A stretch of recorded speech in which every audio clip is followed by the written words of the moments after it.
매일 성경 묵상을 돕는 해설 가이드입니다. 안녕하세요. 묵상 코치입니다. 함께 읽고 나눌 말씀은 출애굽기 34장 18절에서 35절까지 말씀입니다. 먼저 18절에서 27절 읽겠습니다. 너는 무교절을 지키되 내가 네게 명령한 대로 아비월 그 절기에 이래 동안 무교병을 먹으라. 이는 내가 아비월에 애굽에서 나왔음이니라. 모든 첫 태생은 다 내 것이며 내 가축의 모든 처음 난 수컷인 소와 양도 다 그러하며 낙의 첫 새끼는 어린 양으로 대속할 것이요 그렇게 하지 아니하려면 그 목을 꺾을 것이며 내 아들 중 장자는 다 대속할지며 빈손으로 내 얼굴을 보지 말지니라. 너는 여세 동안 일하고 일곱째 날에는 쉴지니 밭갈 때에나 거둘 때에도 쉴지며 77절 곧 몇 추에 초실제를 지키고 새말에는 수장제를 지키라. 너희의 모든 남자는 매년 3번씩 주 여호와 이스라엘의 하나님 앞에 보일지라. 내가 이방 나라들을 내 앞에서 쫓아내고 내 지경을 넓히리니 내가 매년 3번씩 여호와 내 하나님을 뵈려고 올 때 아무도 내 땅을 탐내지 못하리라. 너는 내 제물의 피를 유교병과 함께 드리지 말며 유월절 제물을 아침까지 두지 말지며 내 토지 소산 처음 익은 것을 가져다가 내 하나님 여호와의 전에 드릴지며 너는 염소 새끼를 그 어미의 젖으로 삼지 말지니라. 여호와께서 모세에게 이르시되 너는 이 말들을 기록하라. 내가 이 말들의 뜻대로 너와 이스라엘과 언약을 세웠음이라 하시니라. 18절과 22절은 3대 절기와 추가 규정들입니다. 3대 절기와 안식일은 여호와 예배에서 매우 중요했습니다. 모든 성인 남자가 빈손이 아닌 제물을 들고 성전에 올라와야 하는데 그렇다고 여자나 아이들이 배제되는 것은 아닙니다. 원칙적으로 그들도 성소 소집 대상이었습니다. 그들은 이러한 이유로 성소에 올라가기 어려울 수 있지만 성인 남자들은 의무적으로 올라가야 했습니다. 우선 출애굽을 기념하는 무교절은 6월절 당일에 시작되어 7일간 계속됩니다. 16일은 6월절 안식 후 첫날인데 이날 맨 먼저 연근 보리 이삭을 제단에 바칩니다. 이 글에서는 편의상 초곡절로 구분합니다. 이 절기에 발효되지 않는 무교병을 먹어야 했는데 출애굽 당시 탈출의 긴급성을 상징했습니다. 또한 25절에서 보듯이 누룩은 제단과 관련해서는 부패를 상징하는 이유로 다른 제물과 섞여서는 안 됩니다. 초실절과 관련해서는 혼란이 있습니다. 이러한 혼란은 비슷한 다른 두 날, 즉 첫 추수물을 바치는 날과 곡식의 첫 이삭을 바치는 날이 각각 있기 때문입니다.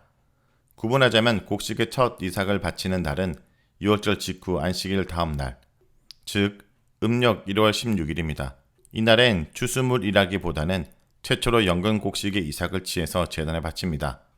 학자들은 갓 익은 첫 이삭은 알이 밋밋한 밀나랏이 아닌 보리 나랏이었을 것으로 봅니다. 반면에 7실절은 수확물 중 첫 번째 것을 바치는 날로 현재의 부모는 이날을 초실절로 칭하고 있습니다. 77절에는 보리도 추수했겠지만 밀이 주 농사였기 때문에 밀의 초실절이라고 칭하고 있습니다. 한편 예수님은 6월절 안식 후 첫날 부활하셨습니다. 이날은 우리가 임시로 붙인 명칭을 쓰자면 초국절인데 그날 부활의 첫 열매가 되셨습니다. 따라서 여전히 첫 이삭, 첫 열매의 절기, 초국절의 의미는 우리에게 중요하게 다가옵니다.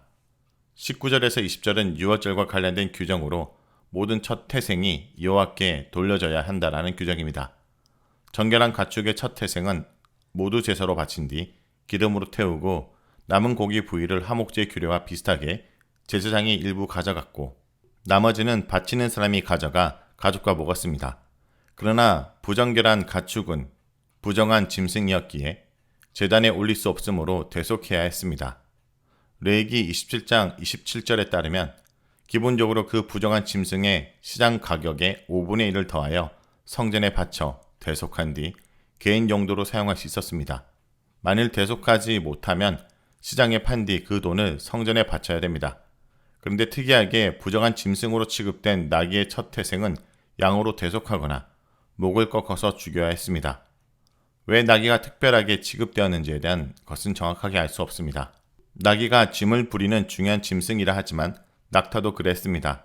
사람의 첫 태생도 대속해야 했는데 물론 정결한 짐승처럼 희생으로 바쳐지진 않았습니다. 나귀의 첫 태생은 양을 잡아 대속한 것처럼 사람도 정확하게 직시되진 않았으나 양이나 어떤 짐승을 대신 희생으로 바쳤을 것입니다. 이것이 생명 대신 생명이라는 대속의 원리와 원칙이 잘 들어맞습니다. 그러나 신명기 18장 15절에서 16절에 의하면 첫 아들이 태어난 지 한 달 후에 은 5세겔을 바칩니다. 이것은 레위기 27장 6절에서 생후 1개월에서 5세까지 남자아이를 성전에 바치기 위한 서원의값과 동일합니다. 은 1세겔은 대략 노동자의 한 달 임금이었습니다. 23절에서 27절은 3대 절기를 위한 장소와 추가 규정들입니다. 앞서 말한 대로 보리의 초곡절로부터 7주 후의 날은 칠칠절이라고 부릅니다. 이 명칭들은 그 50여일 기간을 칭할 수도 있고 49일째 되는 바로 그 날인 음력 3월 6일을 칭할 수도 있습니다. 초곡절과 달리 이날에는 보리와 밀을 비롯한 포도주와 시럽 등 여러가지 농산물의 첫 번째 것을 성전에 바칩니다. 유대인들은 22절을 따라 이날을 공식적으로 초실절이라 칭합니다. 마지막으로 수장절은 일곱째 달 15일부터 22일까지 8일의 기간입니다. 21일까지 일주일 동안 매일 가을 추수물의 소재와 더불어 많은 짐승들을 바쳤습니다. 그 다음 날인 22일은 거대한 대하로 모여 역시 추수물의 소재와 더불어 더욱 많은 짐승을 바쳤습니다. 하나님께서는 이 3대 절기에 성전에 올라올 것을 명령하시면서 집과 토지를 비우고 온다 해도 직접 보호해 주겠다라고 약속하십니다. 피와 관련된 25절의 규정은 유월절 제물만이 아니라 모든 희생 제물의 제사에 적용되는 일반적 원칙입니다. 피와 기름은 결코 먹을 수 없으며 제단에 바쳐야 합니다. 그것들은 여호와께 속하기 때문입니다. 피는 생명을 의미하고 기름은 힘과 풍요를 상징하는데 생명의 주인은 하나님이시고 힘과 풍요의 근원도 하나님이십니다. 새끼를 어미의 젖으로 삶는 것을 금하는 명령은 앞서 출애굽기 23장 19절과 더불어 신명기 14장 21절에도 나타납니다. 아마도 다수의 번역본과 어근의 근거에서 이것은 염소 새끼보다는 짐승의 새끼를 가리키는 것 같습니다. 일부 학자들은 새끼를 어미의 젖으로 삶지 말라는 이유에 대해 그것을 어떤 마수적 간행과 이교의 제2 간행 때문이라고 주장하기도 합니다. 새끼를 어미의 젖으로 삶은 뒤 그것을 나무, 밭, 가수원에 뿌려 비옥하게 되기를 기원하는 이방의 간행이었다는 것입니다. 그러나 이것은 기본적으로 단순히 동물에 대한 존중이라는 인도주의적 취지에서 만들어진 법으로도 이해할 수 있습니다. 다음은 28절에서 35절 읽겠습니다. 모세가 여호와와 함께 40일 40야를 거기 있으면서 떡도 먹지 아니하였고 물도 마시지 아니하였으며 여호와께서는 언약 말씀 곧 십계명을 그 판들에 기록하셨더라. 모세가 그 증거판의 두 판을 모세의 손에 들고 시나산에서 내려오니 그 산에서 내려올 때에 모세는 자기가 여호와와 말하였으므로 말미암아 얼굴 피부에 강체가 나나 깨닫지 못하였더라. 아론과 온 이스라엘 자손이 모세를 볼 때 모세의 얼굴 피부에 강체가 남을 보고 그에게 가까이 하기를 두려워하더니 모세가 그들을 부르매 아론과 회중의 모든 어른이 모세에게로 오고 모세가 그들과 말하니 그 후에야 온 이스라엘 자손이 가까이 오는지라. 모세가 여호와께서 시내산에서 자기에게 이르신 말씀을 다 그들에게 명령하고 모세가 그들에게 말하기를 마치고 수건으로 자기 얼굴을 가렸더라. 그러나 모세가 여호와 앞에 들어가서 함께 말할 때는 나오기까지 수건을 벗고 있다가 나와서는 그 명령하신 일을 이스라엘 자손에게 전하매 이스라엘 자손이 모세의 얼굴의 강체를 보므로 모세가 여호와께 말하러 들어가기까지 다시 수건으로 자기 얼굴을 가렸더라. 28절에서 35절은 모세의 하산과 얼굴의 강체입니다. 모세는 40일 주야를 물조차 마시지 않는 금식을 하면서 산에서 지냈습니다. 하나님께서 십계명을 두 돌판에 새기셨고 모세는 그것들을 들고 산에서 내려왔습니다. 40일간 구름 속에 인지해 계신 하나님과 대면한 까닭에 그의 얼굴에 하나님의 영광의 강체가 묻었습니다. 그러나 모세는 알지 못한 채 하산을 했습니다. 산 안의 백성들은 모세의 얼굴 강체를 보고 두려워 떨며 가까이 가지 못했습니다. 이것은 그들이 시내산 정상, 우레와 번개와 나팔 소리와 구름을 보고 멀리 서서 두려움했던 모습을 연상시킵니다. 그러나 모세의 얼굴의 강체는 하나님의 영광의 강체의 일부가 묻은 것뿐입니다. 그럼에도 인간들은 아주 희미한 하나님의 영광마저 감당하지 못합니다. 강체가 나다의 동사 케레는 아마도 얼굴에서 강선이 뿜어져 나오는 것을 표현한 듯합니다. 또한 31절에서 두려움에 떠는 백성에게 말씀을 전하는 모세의 모습은 마치 하나님께서 십계명을 선포하시는 장면과 흡사합니다. 백성들은 감히 얼굴을 들지 못한 채 모세의 말을 전달받았을 것으로 추론됩니다.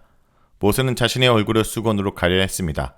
그리고 성막의 하나님 앞에 나아가 그분과 대면할 때는 수건을 벗고 나와서 말씀을 선포한 뒤 다시 수건으로 자신의 얼굴을 가렸습니다. 수건은 구름과 같은 기능을 했다고 봅니다. 빽빽한 구름이 여호와의 타오르는 하염과 강체를 가려 백성들을 보호했듯이 수건이 모세의 얼굴에 뿜어져 나오는 여호와의 영광의 강체를 가려야 했습니다. 이로써 성막을 건설하기 직전 하나님의 대행자로서 모세의 위상은 절정에 달았습니다. 이제 그가 짓는 성막은 하나님이 짓는 성막이 됩니다. 자, 여기까지가 출애굽기 34장 18절에서 35절까지 말씀입니다. 오늘 말씀을 통해 우리는 무엇을 묵상하고 적용해야 될까요? 하나님은 다시 언약을 주시는 분입니다. 파괴된 언약 책임이 하나님께 없음에도 불구하고 다시 한번 처음과 똑같이 이스라엘을 대우해 주십니다. 자기 백성의 멸망보다 회복을 원하시는 하나님의 마음은 오늘도 동일하게 우리를 향해 있습니다. 성도 여러분, 오늘도 우리에게 기회를 주시고 기다려 주실 때 속히 돌이키는 결단이 있는 주의 백성들이 되길 간절히 기도드립니다.